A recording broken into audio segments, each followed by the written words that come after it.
তারেক রহমানের সাথে যে জামাতের আমিরের যে সাক্ষাৎকার, সেখানে উনি মানে এটা কি আসলে সৌজন্য সাক্ষাৎ মানে খালেদা জিয়া মারা যাওয়ার কারণে সৌজন্য সাক্ষাৎ নাকি রাজনৈতিক? যেহেতু উনি বলেছেন যে একসাথে বাংলাদেশের জন্য কাজ করবেন, বাংলাদেশের স্বাধীনতা ও সার্বভৌমত্ব রক্ষার জন্য একসাথে কাজ করা হবে। এটা কি আসলে একটা মানে এখনকার পরিস্থিতিতে এটা সম্ভব? বাংলাদেশে এখনো তো নির্বাচন হয়নি। আ বা নির্বাচন হলেও মুখোমুখি ২ টা দল একসাথে কতটা কাজ করার পরিবেশ আছে বাংলাদেশের প্রেক্ষাপটে? দেখুন, আপনি এবং আমি যে দেশে থাকি, এই দেশে কনজারভেটিভ, লেবার এই দুইটাই তো মেইন প্রধান কম্পিটিং ফোর্স। তারা তো নির্বাচনে প্রতিদ্বন্দ্বিতা করেন। তারা কি করেন? তারা তারা একে অপরের সাথে প্রতিদ্বন্দ্বিতা করেন, কিন্তু হুম, তাদের সাথে একে অপরের সাথে কিন্তু সহমর্মিতা রয়েছে। রাষ্ট্রের মৌলিক বিষয় কিন্তু তারা একসাথে কাজ করে। হুম, স্বাধীনতা, সার্বভৌমত্ব, রাষ্ট্রের মৌলিক। তো যেহেতু জুলাই অভ্যুত্থান হয়েছে, এটি একটি নতুন বাংলাদেশ, বাংলাদেশ 2.0। আমরা একটি নতুন রাজনৈতিক মানে পরিবেশ ক্রিয়েট করতে চাই। আমরা স্বাভাবিকভাবেই তো বিএনপি জামাত একই সরকারের অংশ হওয়ার সম্ভাবনা কম। হুম, সেখানে এক দল ক্ষমতায় যাবে, আরেক দল বিরোধী দল যাবে, বিরোধী দলে থাকবে। তো জামাত আমির যে কথাটি বলেছেন যে আমরা মানে রাষ্ট্রের মৌলিক প্রশ্নে হুম, আমরা একসাথে কাজ করব। হ্যাঁ, আমাদের মাঝে প্রতিদ্বন্দ্বিতা থাকবে, আমাদের মাঝে কম্পিটিশন থাকবে, কিন্তু যেভাবে ওয়েস্টার্ন ওয়ার্ল্ডে রাষ্ট্রের মৌলিক ব্যাপারে সকলে এক, কিন্তু তাদের মাঝে প্রতিদ্বন্দ্বিতা থাকে। তো বিএনপি এবং জামাত ইসলামী দুটি প্রধান দল, তো তাদের মাঝে তো প্রতিযোগিতা থাকবে। সবাই তো আর এক দল হবে না। কেউ তারা মিলেই ক্ষমতা যাওয়ার একসাথে সম্ভাবনা কম। আমার মনে হয় তারেক রহমানের এই প্ল্যান নাই যে জামাতকে নিয়ে উনি ক্ষমতায় যাবে। আহ জামাত ইসলামীরও হয়তো প্ল্যান নাই যে তারা বিএনপি নিয়ে ক্ষমতায় যাবে। তো সুতরাং কেউ না কেউ তো সরকারি দল হবে, কেউ না কেউ বিরোধী দল হবে। বাট সরকারি দল বিরোধী দল হওয়ার অর্থ যেন এটি না হয় যে কেউ কারো চেহারা দেখবে না, কেউ কারো শত্রু হুম। হয়ে যাবে।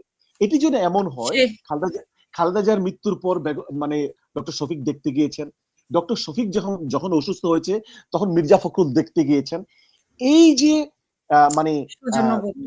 সৌজন্যতা রাজনীতিতে সেটি যেন থাকে, এটি যেন একে অপরের বিরুদ্ধে চরম যুদ্ধ পরিস্থিতি যেন সৃষ্টি না হয়, যেটি শেখ হাসিনা করেছিলেন।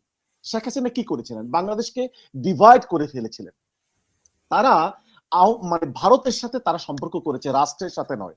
পৃথিবীর অন্য দেশের সাথে তারা সম্পর্ক করেছে, রাষ্ট্রের সাথে নয়, জনগণের সাথে নয়। তারা রাষ্ট্রকে পৃথক করেছে। আমরা যদি মানে একতাবদ্ধ না থাকতে পারি, আমরা যদি ইউনাইটেড না থাকতে পারি, তাহলে এই রাষ্ট্র আগাবে না। দেখুন, বাংলাদেশ স্বাধীনতার 54 বছর শেষ হয়ে গিয়েছে। পৃথিবীর আমাদের কাছাকাছি কিছু দেশ, তারা কিন্তু আমাদের সমসাময়িক সময় স্বাধীনতা অর্জন করেছে, কিন্তু তারা আমাদের চেয়ে অনেক উন্নত, অনেক হুম, এগিয়ে গিয়েছে। এটি কারণটি কি?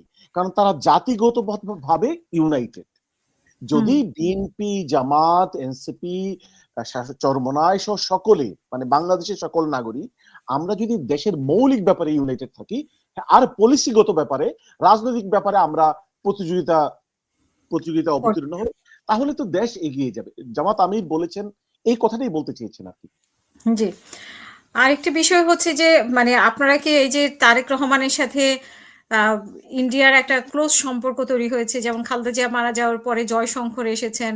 তো এতে করেও অনেকে বলছেন যে তারেক রহমানের সাথে আলাদা একটা সাক্ষাৎও হয়েছে। তারপরে তারেক রহমানের প্রতি সহানুভূতিটা জানিয়েছেন। সব মিলিয়ে আ ভারত আসলে বিএনপির প্রতি ঝুঁকে যাচ্ছে। এটা কি জামাতের এক ধরনের টনক নড়েছে কিনা? এরকম প্রশ্ন যদি আসে। আমি আহ, বা ঠিক জামাত একটু ইনসিকিউর ফিল করছে নির্বাচনের ব্যাপারে। যেটা না, না, আগে আমরা যেরকম আওয়ামী লীগের প্রতি ঝুঁকে ছিল, এখন বিএনপির প্রতি ঝোঁকটা একটু বেশি কিনা ভারতের, সেরকম দেখুন, সন্দেহ করছেন কিনা আপনারা? দেখুন, ভারতের মিডিয়া, সিভিল সোসাইটি যা বলছে, তারা কিন্তু বিএনপিকেই পছন্দ করছে বলে ভারতের সিভিল সোসাইটি এবং মিডিয়া বলছে। এবং আপনার আজকে শো এর প্রথম দিকে আমি বলেছিলাম এটি বিএনপির দায়িত্ব। আমি বিএনপির হলে আমি ভারতের মিডিয়াতে যে কথাটি এসেছে আমি সেটির একটি রিজয়েন্ডার দিতাম, প্রতিবাদ করতাম যে আমার দেশে আমি রাজনীতি করি, আমার বাংলাদেশের আমি রাজনীতিবিদ, আমি ভারতের সাথে আলাপ করে আসবো কেন? সুতরাং এইটি যেহেতু বিএনপি প্রতিবাদ করেনি, হুম, আর একটি সন্দেহ সংশয় থেকে যায় যে ভারতের সাথে বিএনপির কোন ধরনের আন্ডারস্ট্যান্ডিং হচ্ছে কিনা। বাট আমরা বাংলাদেশের নাগরিক, বাংলাদেশের রাজনীতি করতে চাই। আমাদের রাজনীতির অন্যতম ভরসার স্থল আল্লাহ পাকের পরেই বাংলাদেশের জনগণ। ভারত একটি প্রতিবেশী দেশ। আমাদের প্রতিবেশী আরেকটি দেশ মায়ানমার রয়েছে, কাছে চায়না রয়েছে, ওয়েস্টার্ন ওয়ার্ল্ডের সাথে আমাদের সম্পর্ক রয়েছে। আমরা মনে করি সকল দেশের সাথেই কূটনৈতিক সম্পর্ক উইন উইন সিচুয়েশন থাকবে। আমরা একেবারে প্রয়োজন ছাড়া কারোর সাথে শত্রুতা করব না, বাট আমাদের দাবি, আমাদের যেগুলো ন্যায্য দাবি, সেগুলো আমরা প্রতিবেশী দেশ হিসেবে ভারতের সাথে যে দাবিগুলো রয়েছে আমরা স্পষ্ট তুলে ধরবো। আমরা সেক্ষেত্রে বাংলাদেশের জনগণের স্বার্থ দেখবো, ভারতের সাথে সম্পর্কের। জামাতে এই ক্ষেত্রে আতঙ্কিত কিনা, যদি আমরা আতঙ্কিত না, আমরা শুধু আতঙ্কিত বাংলাদেশে একটি ফেয়ার ইলেকশন হবে কিনা, আমরা এটা নিয়েই চিন্তিত। বাংলাদেশে যদি বলা তো হচ্ছে যে প্রশাসনে আপনাদের লোক বসানো এবং অনেক জায়গায় আপনাদের লোকই বসানো, সেটি যদি হয় খুবই ভালো। যে আমি মনে করি না প্রশাসন কারোর প্রতি ফেভার করা উচিত, অথবা প্রশাসন কারোর লোক, ওরা তো বিসিএস দিয়ে ওরা প্রশাসনে ঢুকেছে। বরং প্রশাসনে আওয়ামী লীগের লোক থাকারই সম্ভাবনা বেশি, কারণ 17 বছর তারা ক্ষমতায় ছিল, তাদের লোকজনই প্রশাসনে থাকার সম্ভাবনা বেশি। এখন তারা জামাতকে তো ফেভার করার কথা না।